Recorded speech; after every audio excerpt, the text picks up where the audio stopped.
आता आपण काय पाहिलं, वस्तुमान पाहिलं, वजन पाहिलं, तुम्हाला काही माप द्यालो मी.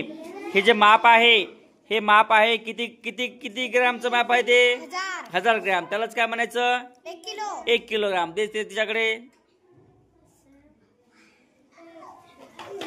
पाहून घ्या व्यवस्थित. बघा 1 किलोग्रॅमचं माप सगळ्यांकडे येत आहे. सगळ्यांनी निरीक्षण करून घ्या 1 किलोचं माप कसं असते.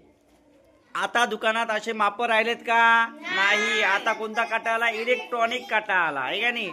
त्याच्यावर आपण साखर जर मोजली 1 किलो तर किती येते त्याचा आकडा 1000 ग्राम येते आहे का नाही. बघून घ्या सगळ्यांनी 1 किलोचं माप.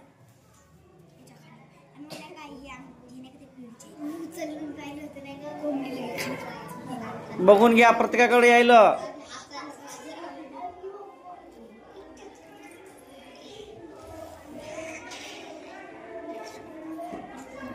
हा हे झालं 1000 ग्रॅम.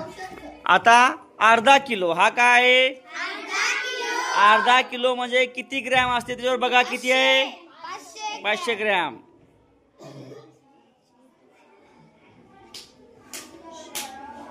पाचशे ग्रॅमचं माप तुमच्या जवळ येत आहे. आई आपल्याला सांगते एखाद्या वेळेस की जा दुकानातून काय कर, अर्धा किलो साखर आण, अर्धा किलो रवा आण, अर्धा किलो पोहे आण. तर ते अर्धा किलो म्हणजे किती हे 500 ग्रॅम. दुकानदार आपल्याला एका साईडनं अर्धा किलोचं माप टाकतो तराजूत आणि एका साईडनं जी वस्तू पाहिजे आपल्याला ती वस्तू टाकत असतो आणि ते दोन्ही काटे समान आले की ती वस्तू आपल्याला मोजून देतो आहे का नाही. लक्षात ठेवा 500 ग्रॅम कशा असतात बघा. त्या तुमच्याकडे माप येऊन राहिलं बघा पटापट लवकर चला. 500 ग्रॅम. आकाश बघून घे 500 ग्रॅम किती आहे.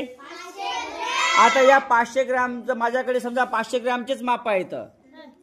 किती आहेत हे असे माझ्याकडे 500 ग्रॅमचेच माप आहे आणि मला 2 किलो बनवायचे. तर मला किती माप घ्यायला लागतील किती माप. हा सांग 4 माप कितीचे घ्यायला लागला आकाश 500 ग्रॅमचे. त्यावेळेस माझ्याकडे किती किलो होतील 2 किलो होतील. शाबास. आता दुसरं माप आहे आपल्याकडे 200 ग्रॅमचं. बघा 200 ग्रॅम 200 ग्रॅम किलो नाही 200 ग्रॅम. त्याच्यावर लिहिलेलं आहे बघा त्याच्यावर आकडा.